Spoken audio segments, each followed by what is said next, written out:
నమస్తే, welcome to 19 news. నేను మీ Shekhar. Warangal MGM ఆసుపత్రిలో జూనియర్ డాక్టర్ల సమ్మె నిర్వహించారు. ఉపకార వేతనాలు చెల్లించి వైద్యులకు మౌలిక వసతులను ఏర్పాటు చేయాలని ధర్నా చేశారు.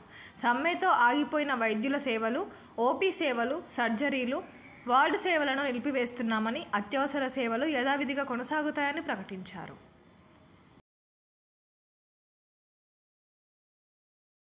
రోడ్లు చూస్తే అర్థమవుతుంది. అక్కడే సూపర్ స్పెషాలిటీ హాస్పిటల్ కూడా ఉంది. అదే రోడ్లో డాక్టర్స్తో పాటు పేషెంట్స్ కూడా చాలామంది వెళ్తూ ఉంటారు. సో అక్కడ చాలా రోడ్డు ప్రమాదాలు అయినాయి. దానివల్ల చాలామంది ఇంజూర్డ్ అయి ఉన్నారు, ఫ్రాక్చర్స్ కూడా అయినవి ఉన్నాయి. అదొక నెంబర్ 2. నెంబర్ 3 ఏంటంటే మనకు ఉస్మానియా జనరల్ హాస్పిటల్ బిల్డింగ్ కూడా. సో ఇది స్టేట్ వైడ్ సమ్మె కాబట్టి అన్ని అంశాలు పరిగణలోకి తీసుకొని చేస్తున్నాం. అక్కడ కూడా ఏంటంటే ఎప్పటి నుంచో అంటే గవర్నమెంట్ మారినా కూడా మనకి ఏంటంటే చేస్తామని అంటున్నారు తప్ప బిల్డింగ్ మాత్రం కన్స్ట్రక్షన్ అవ్వట్లేదు. సో అక్కడ పరిస్థితి చాలా దారుణంగా ఉంది. ఎప్పుడు పెచ్చులు ఊడిపోయి పేషెంట్ల మీద బాధపడతారో అన్నట్టుగానే ఉంది. సో అదొక డిమాండ్. తర్వాత హాస్టల్ ఫెసిలిటీస్ అంటే ప్రతి మెడికల్ కాలేజీలోనూ హాస్టల్లో చాలా తక్కువ ఉన్నాయి. అంటే నెంబర్ ఆఫ్ స్టూడెంట్స్ ఇంక్రీజ్ అవుతున్నారు కానీ హాస్టల్స్ మాత్రం అంతే ఉంటున్నాయి. సో అదొకటి మెయిన్ డిమాండ్. అండ్ ఆల్సో మనకి సెక్యూరిటీ ఇష్యూస్. ప్రతి మెడికల్ కాలేజీలో చాలామంది డాక్టర్లపై దాడులు కానీ, ఈవెన్ లోపలికి వేరే విద్యార్థులు రావడం కానీ, బయట వాళ్ళు వచ్చి కూడా దాడులు జరుగుతున్నాయి. సో ఆ విషయమై కూడా చేస్తున్నాం. ఇంకొకటి 15% reservation for Andhra students in UG. అంటే మన ఇక్కడ తెలంగాణలో అక్కడ లేనిది మన దగ్గరే ఇంకా కొనసాగుతుంది. సో దాన్ని కూడా తీసేయమని అడుగుతున్నాం.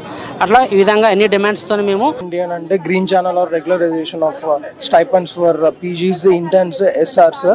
సో ప్రతి నెల మనకు కావాల్సిన మా వృత్తి అనే కాదు, ఏ వృత్తి అయినా కానీ ప్రతి నెల నెల వచ్చే జీతం అనేది టైంకి రాకపోతే ఎంత ఇబ్బంది పడుతున్నారో, ఎంత ఇబ్బంది పడతారో మేము మీకు చెప్పాల్సిన అవసరం లేదు. ఎందుకనంటే అది అందరికీ ఉంటుంది. సో మేము అడిగేది ఏంటి అని అంటే మాకు టైంగా ప్రతి నెల రెగ్యులరైజ్డ్గా మాకు స్టైపెండ్స్ రిలీజ్ చేయండి. ఆ జియో రిలీజ్ చేసి మా బాధని అర్థం చేసుకొని మాకు ఒక హెల్ప్ చేయాలి అని చెప్పేసి అడుగుతున్నాము. దాంతోపాటు ఉస్మానియా జనరల్ హాస్పిటల్ పరిస్థితి చాలా దుస్థితిలో ఉంది. పెచ్చులు ఊడిపోతున్న సీలింగ్ అయితే ఇంకా ఫ్లోరింగ్ ప్రతిదీ పేషెంట్స్కి చాలా ఇబ్బందికరంగా ఉంటుంది. అక్కడ శానిటేషన్ కూడా కొంచెం ప్రాబ్లంలో ఉంది. సో ప్రతి ఒక్కరిని మేము అడిగేది ఏంటి అని అంటే పేషెంట్స్ ఇబ్బంది పడకుండా ఉండడానికి మేము మా ఫుల్ ఫ్లెడ్జ్డ్ వర్క్ మేము వాళ్ళకి ఇవ్వాలి అని అంటే మాకు కూడా వర్కింగ్ ఫెసిలిటీస్ కరెక్ట్గా ఉండాలి, ఇన్ఫ్రాస్ట్రక్చర్ కరెక్ట్గా ఉండాలి. దాంతోపాటు